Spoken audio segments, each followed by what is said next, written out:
In der Münchner Ludwigstraße erinnert kaum mehr etwas an Sissis Vater, der einst hier wohnte und die königliche Residenzstadt mit seiner Lebensfreude beschenkte.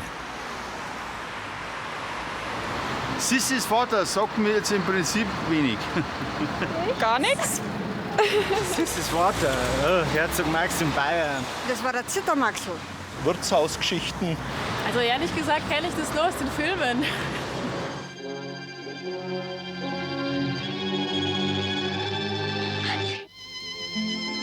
Seit den erfolgreichen Sissi-Filmen der 50er Jahre ist Herzog Maximilian in Bayern allseits berühmt. Der Schauspieler Gustav Knuth stellte ihn als warmherzigen und verständnisvollen Familienvater dar, der seinen Kindern stets ein unbeschwertes Landleben fern von höfischen Verpflichtungen ermöglichte. Doch wie war der vielporträtierte Herzog wirklich?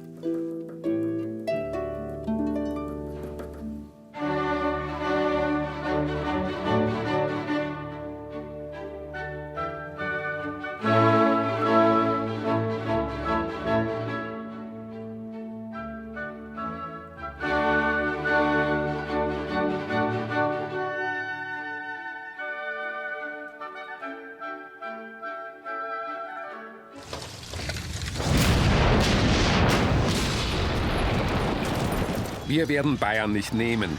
Wir werden es verschlingen. Als 1809 die österreichische Armee auf Befehl ihres Kaisers Bayern angreift, kämpft das junge Königreich an der Seite Napoleons bei Eggmühl um Leben und Tod.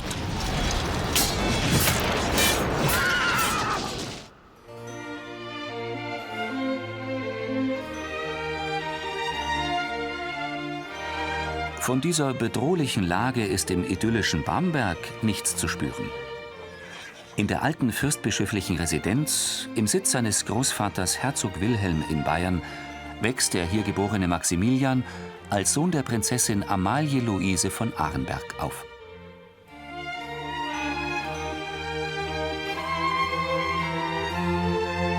Durch den Großvater wird in seiner empfänglichen Seele bei den auf Schloss Banz verbrachten Herbstvakanzen der Sinn für die Schönheit der Natur geweckt und gefördert.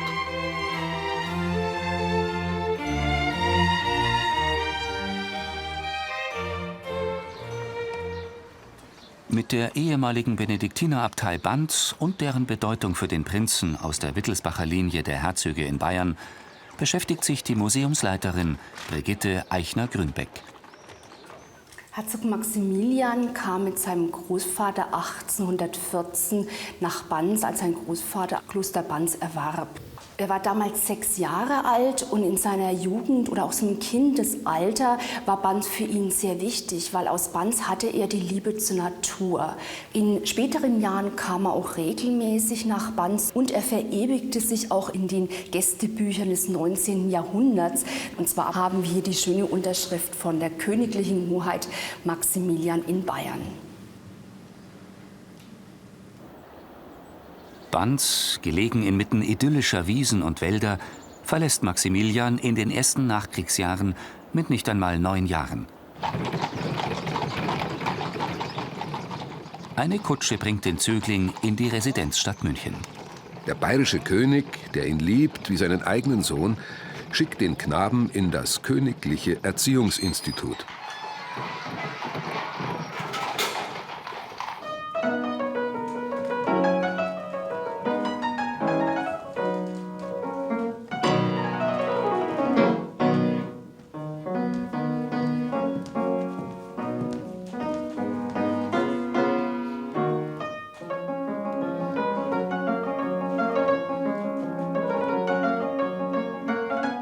Zu dieser Zeit entfachen am Hof die neuartigen Klänge eines Hammerflügels des Münchner Klavierbauers Gregor Deiß, seine Begeisterung für die Musik.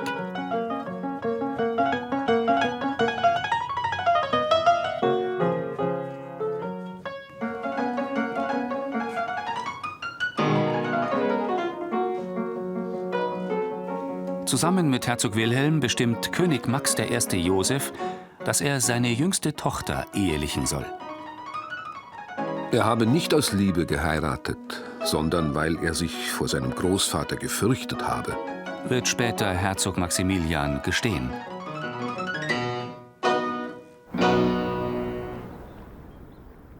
Erst am 9. September 1828 erfolgt zu Tegernsee die schon länger geplante Vermählung des Herzogs mit der Prinzessin Luise Wilhelmine von Bayern, genannt Ludovica.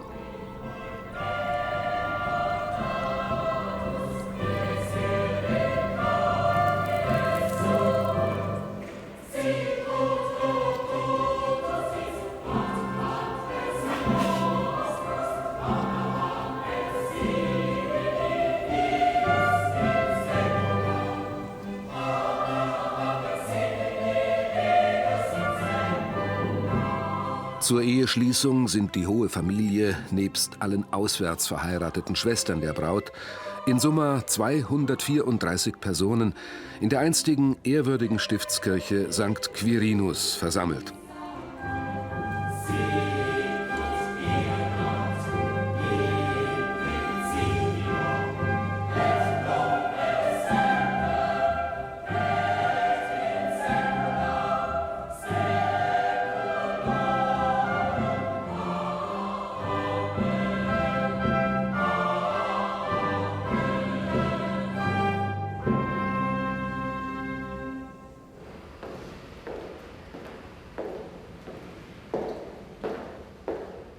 Die Hochzeitsfeier im Tegernseer Schloss erlebt König Max I. Joseph nicht mehr. Hier empfängt die seit 3 Jahren verwitwete Königin Caroline von Bayern die kaiserlichen und königlichen Majestäten sowie die in Tracht gekleidete und in Ehrenspalier stehende Landbevölkerung. Noch heute erinnert sich an diese Ehe seine königliche Hoheit Herzog Max Emanuel in Bayern. Dieses Bild hat Stieler anlässlich der Verlobung von Herzog Max mit Prinzessin Ludovica gemalt. Diese Hochzeit war eine arrangierte Ehe. Das war damals in großen Familien, zumal dann, wenn eine politische Bedeutung auch dabei war, ganz normal, ganz gang und gäbe. Viele dieser Ehen waren auch sehr glücklich.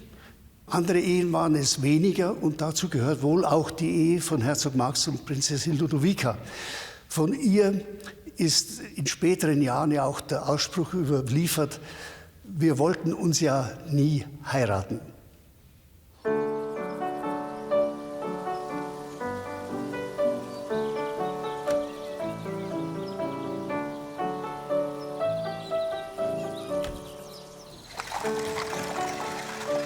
Wie gerne ist doch der attraktive Herzog mit offenem Wagen im englischen Garten unterwegs gewesen, um nach bürgerlichen Schönheiten Ausschau zu halten. Nun tuscheln die Münchner über ein Techtelmechtel des jungen Gemahls mit der königlichen Zofe Juliane Lorz. Von 11:30 bis 1:30 Uhr ist der Herzog unerreichbar, denn da speist er mit seinen beiden unehelichen Töchtern. Den ganzen Tag in Tränen zugebracht, resümiert Ludovica.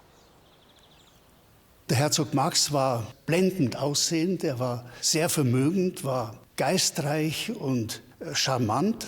Und das waren natürlich auch ganz besonders gute Voraussetzungen für solche Liebschaften.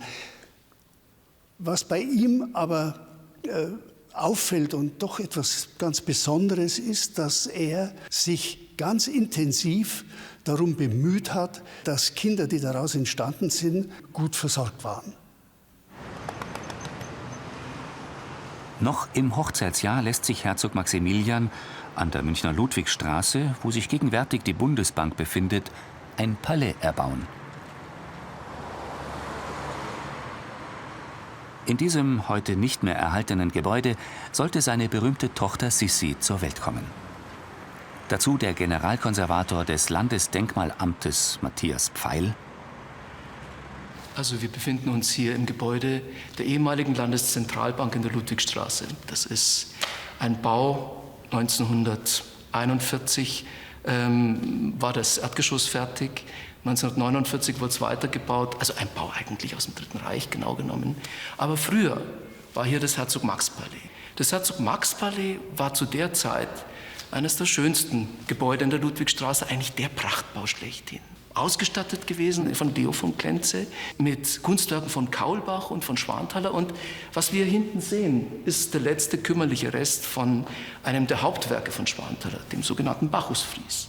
Ursprünglich im Festsaal vom Herzog-Max-Palais im Obergeschoss, rundum laufend, unter der Decke angebracht. Und jetzt im Foyer der ehemaligen Landeszentralbank, heute Sitz der Bundesbank, in Teilen noch sichtbar. Das sind die letzten Erinnerungen an eines der schönsten Gebäude in der Ludwigstraße. Der Entwurf und die Ausführungen dieses Palastes werden von dem Herzog Maximilian, dem geheimen Oberbaurat von Klenze, übertragen. Verrät die Allgemeine Zeitung den Münchner Bürgern. Schon ein Jahr zuvor hat Klenze als Maler und Baumeister mit den Entwürfen des prunkvollen Gebäudes begonnen. Es kommt nur der angesehene Baumeister König Ludwigs I. von Bayern in Frage, die repräsentative Palais-Fassade im Stil der Hochrenaissance nach dem Vorbild des römischen Palazzo della Cancelleria zu gestalten.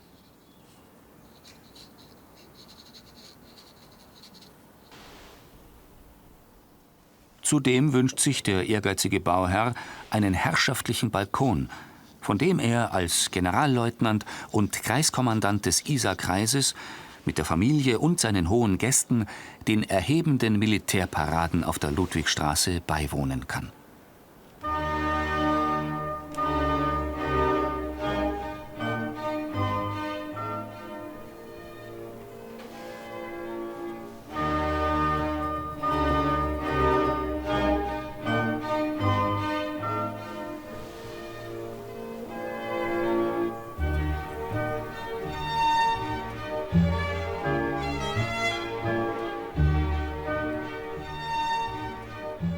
Der lebenslustige Herzog empfängt als König Artus die Ritter seiner Tafelrunde.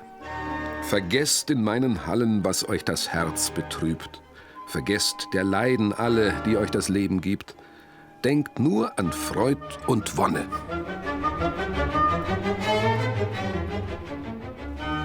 Und dies sollen alle Mitglieder seiner Artusrunde aus Künstlern empfinden, sobald sie die Fresken zur griechischen Götterwelt im Langer Salon und nach dem Durchschreiten der Flucht prachtvoller Räume im großen Tanzsaal erblicken, die durch Fotos vom Landesdenkmalamt überliefert sind.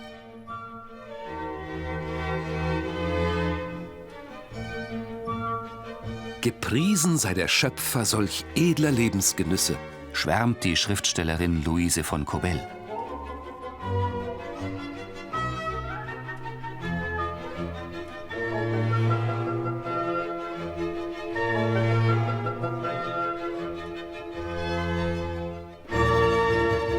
Der Herzog Max ist jung, reich und hat in seinem prachtvollen Palaste ein Theater erbauen lassen, in welchem während des Karnevals wöchentliche Vorstellungen und Pantomimen aufgeführt werden.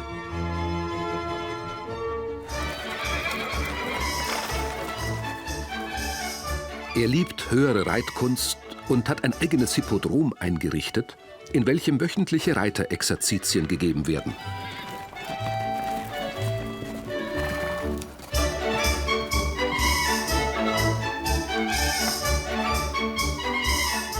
Wenn wir keine Prinzen wären, wären wir Kunstreiter geworden, ruft der sportliche Hausherr seinem staunenden Publikum zu.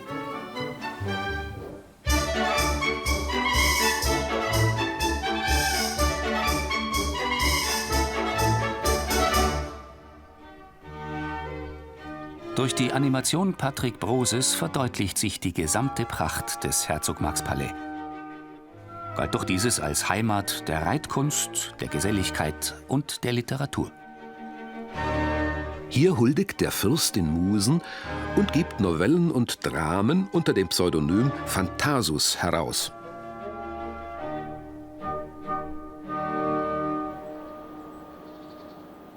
(1834) setzt ihn dann sein 80-jähriger Großvater Wilhelm als Universalerben von Banz und aller Liegenschaften des Herzogshauses ein. Hier zeigt sich der seltene Fall, dass bei Lebzeiten des Vaters und Großvaters der Enkel als das Haupt der Familie anerkannt wird. Danach erwirbt Max für sich und seine Gemahlin Ludovica auch Sommerschlösser im bayerischen Oberland.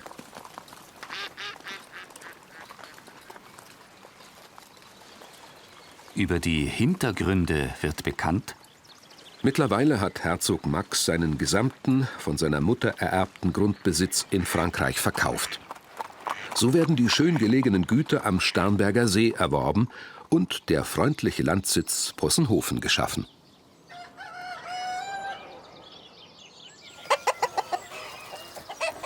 Haustiere laden seine Kinder zum Spielen und Reiten ein. Im Starnberger See können sie auch schwimmen, rudern und segeln. Diese Landidylle bezeichnet der Familienvater liebevoll: Possi.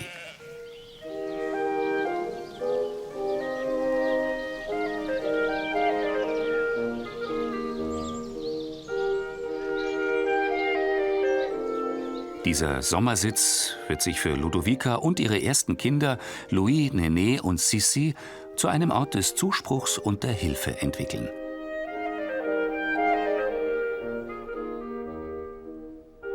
Mit Possenhofen setzt sich heute die Leiterin des Kaiserin Elisabeth Museums, Rosemarie Mann-Stein, auseinander. Herzog Max in Bayern hat 1834 Schloss Possenhofen und auch Garatshausen gekauft. Und aus der frühen Zeit vom Schloss Possenhofen ist hier dieser barocke Stuhl vorhanden. Und der zeigt einen Blick auf die Roseninsel, eine verulgte Jagdszene. Und dieser Stuhl wird seit Generationen immer dem ältesten Sohn der Familien hier in Possenhofen, die im Schloss Angestellte waren, weitergegeben. 1837 ist dann ja Elisabeth als viertes Kind der Familie geboren. Und kaum eine Woche danach ist Herzog Max schon auf Reisen gegangen. Und interessant ist, dass man aus der Zeit, wenn man unterwegs war, hatte man Reiseetuis und hat seine liebsten Familienmitglieder gern in dieser Form mit einem Reiseetui immer bei sich gehabt. Und seine Lieblingstochter war ja die Elisabeth, spätere Kaiserin von Österreich. Die Bindung speziell zu ihrem Vater war sehr innig und sie hat auch sehr viel von ihm gelernt, speziell dieser elegante, schwebende Gang. Dafür hat er extra einen Lehrer sogar engagiert, genauso das Reiten, das war ja seine große Leidenschaft. Und sie war auch dabei, wenn er mit der Zither über die Dörfer gezogen ist und in Gasthäusern aufgespielt hat. Man sieht auch, dass Herzog Max ein Raucher war, nicht nur Pfeife geraucht hat, sondern auch so eine Art Zigarillo. Auch Elisabeth hat ihr Leben lang geraucht. Das war damals schon sehr beliebt und schick. 1838, einen Monat nach Sissis Geburt, verlässt Herzog Max mit seinen Freunden das Königreich.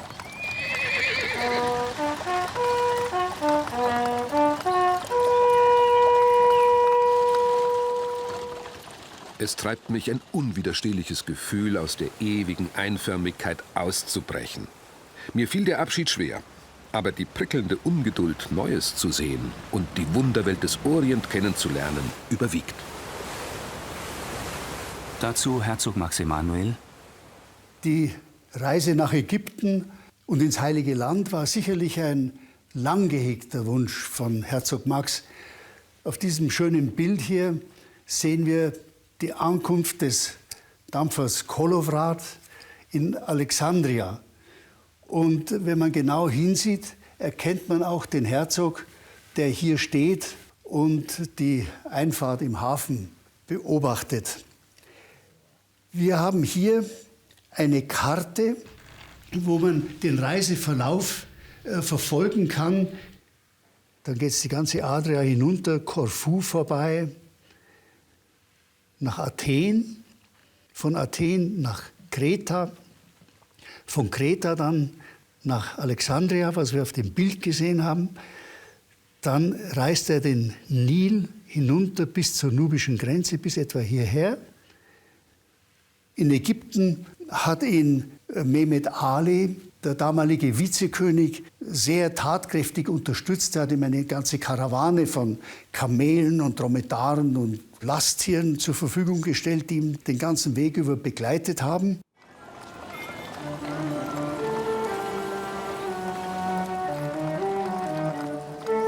Bald fuhren wir am stattlichen Tempel und dem herrlichen Obelisken von Luxor vorüber, welche sich majestätisch erheben, schreibt Herzog Max in sein Tagebuch.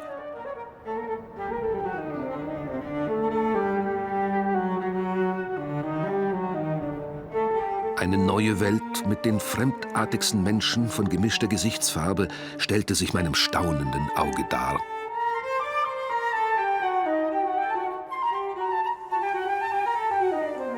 Doch die Krone des Ganzen bleiben unstreitig das riesige Karnak und die weltberühmten Pyramiden von Gizeh.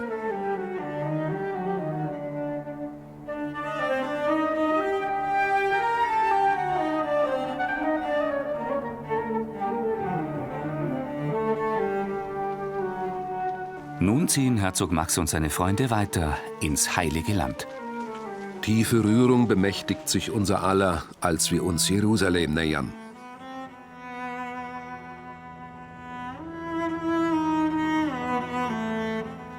Doch wie soll ich Worte finden, die tiefe Rührung, die in solch hohem Grade erhabene Empfindung und geheiligte Stimmung zu beschreiben, die sich meiner Seele bemächtigt, als ich am heiligen Grabe selbst im stillen Gebete niedersinke.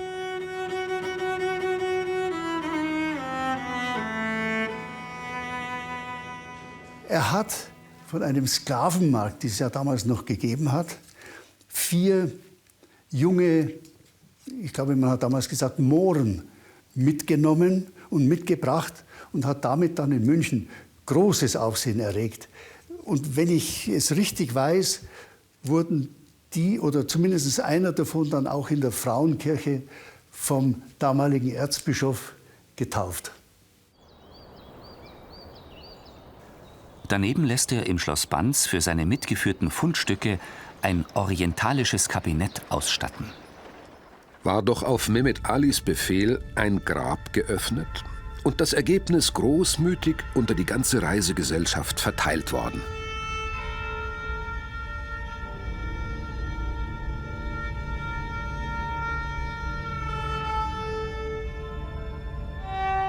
Von nun an gehören, neben ägyptischen Architekturfragmenten, zahlreiche Naturalien wie die präparierten Nilkrokodile zu seiner Kunst- und Wunderkammer.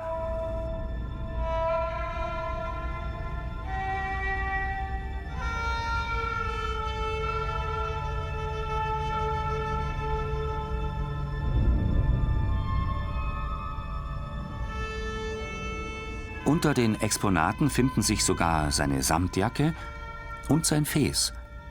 Beides soll er in Afrika getragen haben.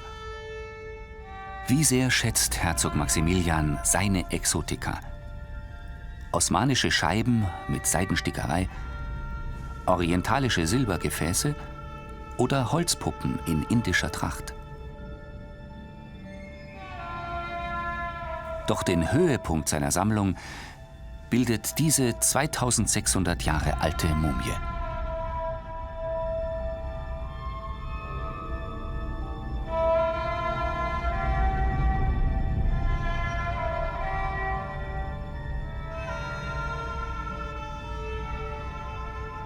Gegenwärtig ist dafür die Museumsleiterin Brigitte Eichner-Grünbeck verantwortlich.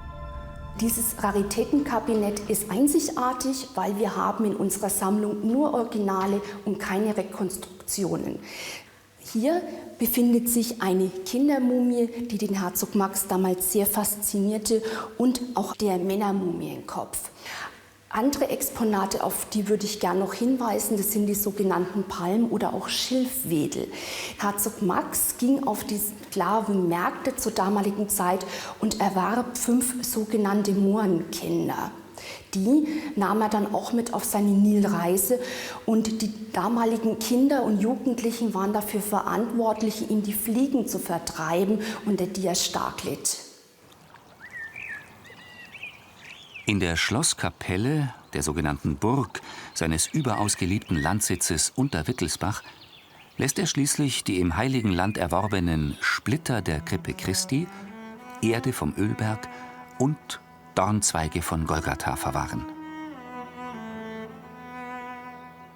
Seine Hoheit Herzog Maximilian in Bayern ließen 1841 die Schlosskapelle zu Unterwittelsbach durch Herrn Kabinettmaler Heinrich von Meyer aufs prachtvollste im gotischen Stile neu erbauen und besagte heilige Reliquien in selbe übersetzen. Ist in der Regensburger Zeitung zu lesen.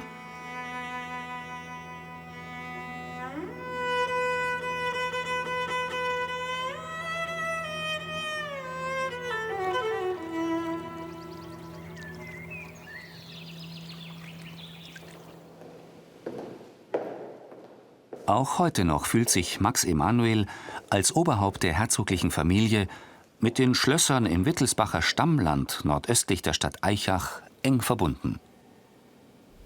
Ursprünglich hat Herzog Max das Schloss Banz und die dazugehörige Herrschaft ererbt. Dazu noch einen wohl sehr wertvollen Besitz in Frankreich, der über seine Mutter, eine Prinzessin Arenberg, an ihn gelangt ist. Diesen Besitz in Frankreich hat er dann verkauft und somit hatte er die Möglichkeit, unter Wittelsbach und Kübach benachbarte Besitze zu erwerben, um dort eben der Jagd nachzugehen, das seine große Leidenschaft war.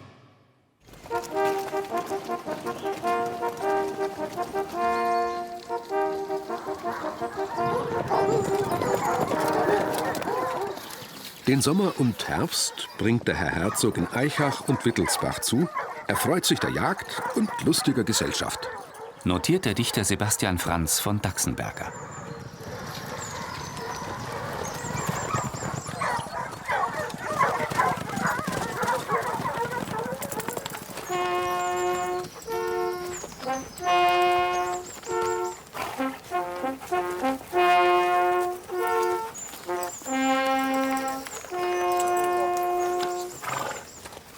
Zur Jagd gehören natürlich Hunde. Hunde waren eben auch ein Großteil seiner Interessen, Hunde und Pferde. Und zu einem großen Schloss passt ein großer Hund. Und hier haben wir ein seltenes Stück, ein großes Halsband aus Messing. Es steht groß graviert Herzog Max drauf. Das ist das Halsband, welches der Hund auf diesem großen Bild trägt und ist sicherlich in dieser Art ein seltenes Stück. Hier haben wir den jungen Herzog Max, ein wunderschönes Bild von ihm in dramatischer Umgebung. Wie immer oder wie meistens in der Natur. Sie sehen ihn ja verhältnismäßig selten in höfischer Umgebung. Seine große Leidenschaft, sein Leben lang war ja die Natur, häufig begleitet von seinen Kindern. Besonders Sissi, die spätere Kaiserin von Österreich, leistet ihm Gesellschaft, wenn er im oberbayerischen Alpenvorland auf die Pirsch geht.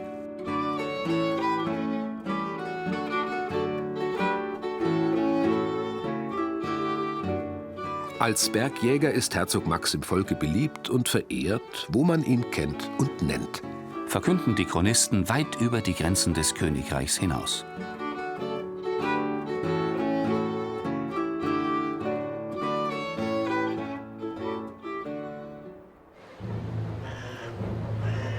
Der Herzog trägt demokratische Ansichten zur Schau. Aber wenn er gemeint hat, dass ihm jemand auf seine Hühneraugen tritt, dann ist der Teufel los. Und dies zeigt sich, als 1848 die Revolution in München ausbricht.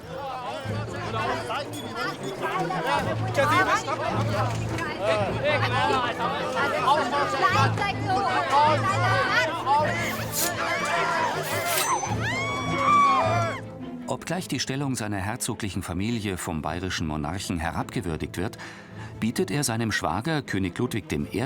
an, gegen die Rebellen die ihm als Kreiskommandanten unterstehenden Schützen zu mobilisieren.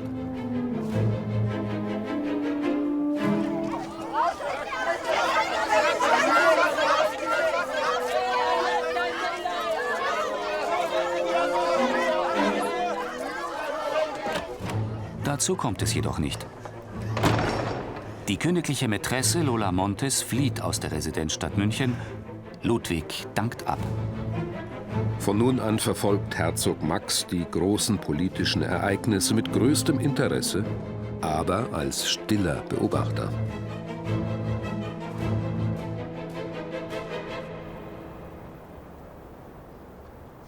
Im Tegernseer Tal und auf dem Land fühlt sich Herzog Max weitaus wohler. Sein Verkehr mit der übrigen Welt ist natürlich, ungebunden, ungezwungen, frei von Standesdünkel und Überheblichkeit. In Gmund am Tegernsee ist er mit der Wirtin Franziska Obermeier und ihrem Sohn Max eng verbunden. Mit dieser Freundschaft beschäftigt sich seit vielen Jahren der hier ansässige Heimatforscher Benno Eisenburg. Hinter mir sehen Sie jetzt das Gasthaus zum Herzog Maximilian, so wie es jetzt im Frühjahr 1915 da steht. Früheszeit war das die Wirtschaft am Tegernsee. Und da sind zugehört alles, was Rang und Namen gehabt hat. Und natürlich der Namensgeber, der Herzog Maximilian.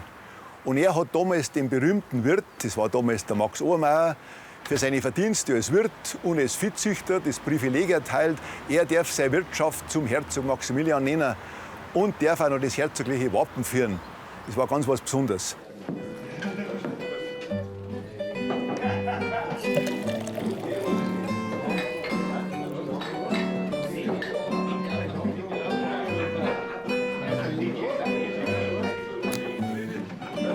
In Tracht gekleidet erscheint Herzog Max immer wieder in der Gmunder Wirtschaft und in den Gasthöfen des Wittelsbacher Landes, um sich leutselig mit den Freunden, Bauern und Jägern zu unterhalten und zu kegeln.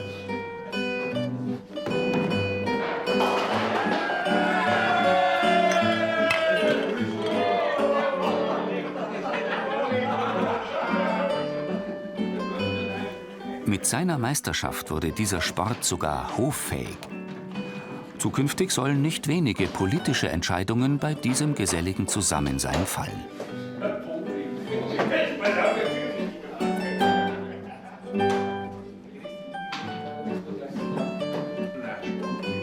Seine Bedeutung für das Brauchtum erforscht der Leiter des Oberbayerischen Volksmusikarchivs, Ernst Schusser. Es war wohl ein besonderes Ereignis, als er im Februar 1837 in Bamberg den Zittervirtuosen Johann Petzmeier, den Wiener Zittervirtuosen, kennenlernte bei einem Konzert. So wollte er spielen lernen. Er hat ihn zum Kammervirtuosen gemacht und Zitterunterricht genommen, vor allem zuerst auf dem kleinen Instrument und dann haben die Zittern immer wieder größer geworden. Er war dafür verantwortlich. Ein Herzog spielt Zither, dass das Instrument natürlich bekannter wurde wieder.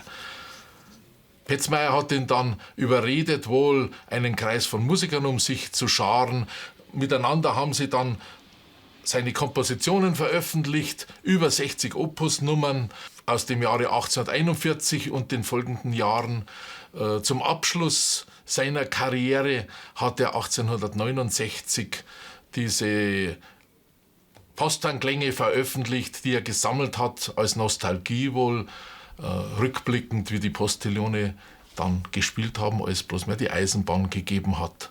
Und die wichtigste Sache für die Volkssänger ist wohl dieses kleine Büchlein, das er im Jahr 1846 veröffentlicht hat, Oberbayerische Volkslieder mit ihren Singweisen, gesammelt und herausgegeben von Herzog Max, mit Almliedern, mit Schnaderhüpfen und manches davon hat er wohl auch selber gemacht. Am weitesten in das Heute hinein wirken natürlich die Kompositionen, die Herzog Max als H.M. herausgegeben hat. Landler, Polkas für Pianoforte und Zither und vor allen Dingen die Amalienpolka als Bayerisch-Polka in der Mitte des 19. Jahrhunderts bekannt in ganz Deutschland und bis heute gespielt.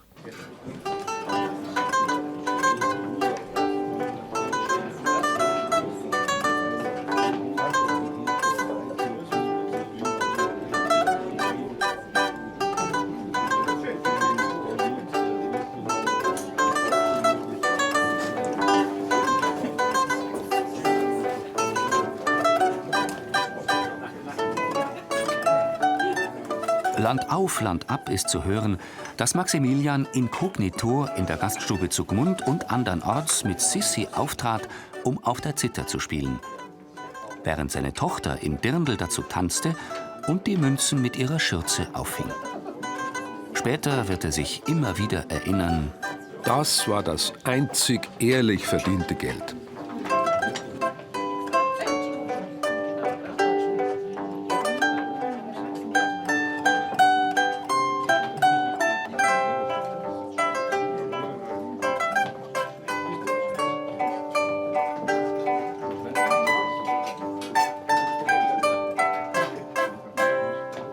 Die Zither war ja das Leibinstrument von Herzog Max. Und hier haben wir eine seiner vielen Zittern in der originalen Schachtel mit dieser prachtvollen bestickten Abdeckung. HM, das war sein Kürzel. Und hier haben wir das Instrument selber von einem Münchner Instrumentenbauer, Ignaz Simon, in Heidhausen, gebaut im Jahr 1837. Der Herzog Max war dann, ja, das wissen wir, viel am Land unterwegs, Zither spielend und auch sonst. Und ich meine, dass dieser noble, gut aussehende Herzog in der Tracht, wenn er so aufgetreten ist, für die Menschen am Land mit dem echten Interesse, was er an ihrer Kultur hatte, von großer Bedeutung war.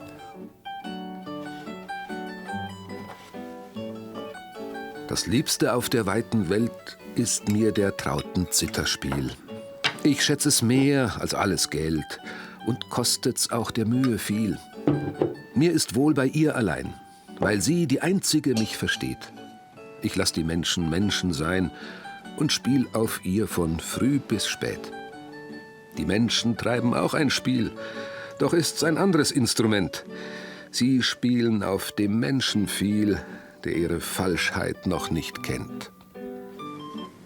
So will ihn der königliche Zeremonienmeister, Zeichner und Freund Franz Graf von Potschi in seiner Karikatur in Erinnerung behalten.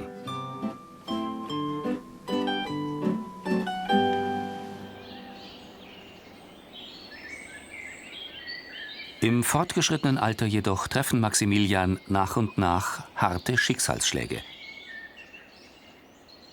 So brennt 1860 sein Sitz in Kübach ab, der einst zu einer Benediktinerinnenabtei gehört und ihm jahrzehntelang als Jagdschloss gedient hat.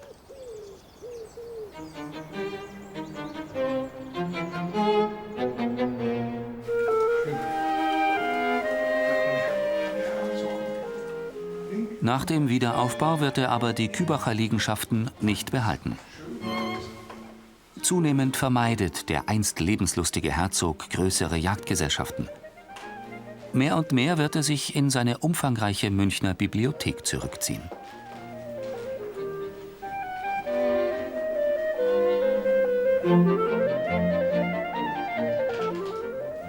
Heute ist im Kübacher Schloss nichts mehr von Maximilians Ausstattung zu sehen.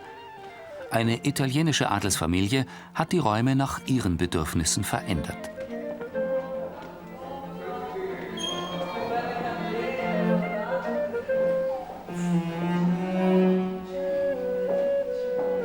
Federico Freiherr von Beck-Pekotz erinnert sich.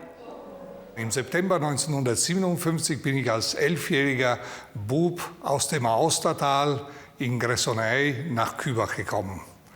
Das erste Mal hier in diesem berühmten ehemaligen Kloster, das 1862 von unserer Familie, von Herzog Max in Bayern, gekauft wurde, der Vater von der berühmten Sissi.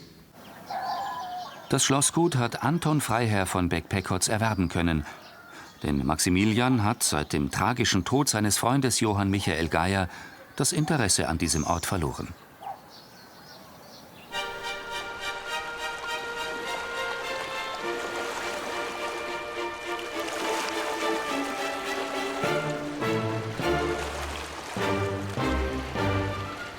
Zudem teilt er mit seiner Gattin Lodovica Familientragödien in München und im Schloss Possenhofen, wie das frühe Ableben zweier Söhne. Der Herzog behält selbst bei schweren Ereignissen, wenn der Tod nahe Familienbande löst, eine bewundernswerte Fassung. Ebenso reagiert Maximilian mit Kontenance auf die Zurückweisung seiner Töchter und unehelichen Enkelkinder. Naja, solche Sachen passieren nun einmal. Wozu das Gegacker?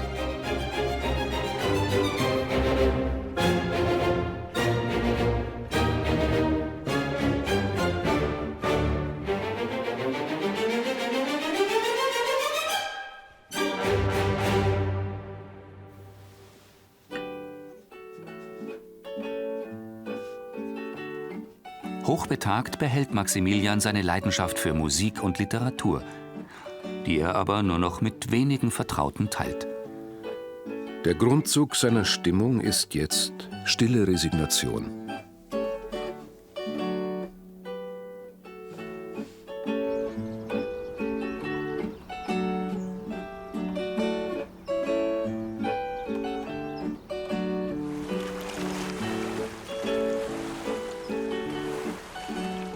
Im Tegernsee erzählt sich das letzte Kapitel des Zitter Maxl, der sich erst als 70-Jähriger seiner Gemahlin annähert. Dazu Herzog Max Emanuel. Die Ehe war ja leider keine sehr glückliche. Aber ich habe den Eindruck, dass beide doch das Beste daraus gemacht haben. Die Ehe hat lange, lange Jahre gewährt. Sie hatten 8 Kinder. Und ich weiß, dass beide Eltern von ihren Kindern heiß geliebt waren und hoch verehrt waren. Und schließlich haben sie dann ja auch hier in Tegernsee das 50. und auch noch das 60. Ehejubiläum gefeiert in kleinem Kreis. Darüber hinaus weiß ich, dass beide gegenseitig große Wertschätzung und Hochachtung immer hatten zueinander und füreinander. Und es ist nirgendwo jemals von einem geringschätzigen oder bösen Wort des einen über den anderen etwas überliefert worden.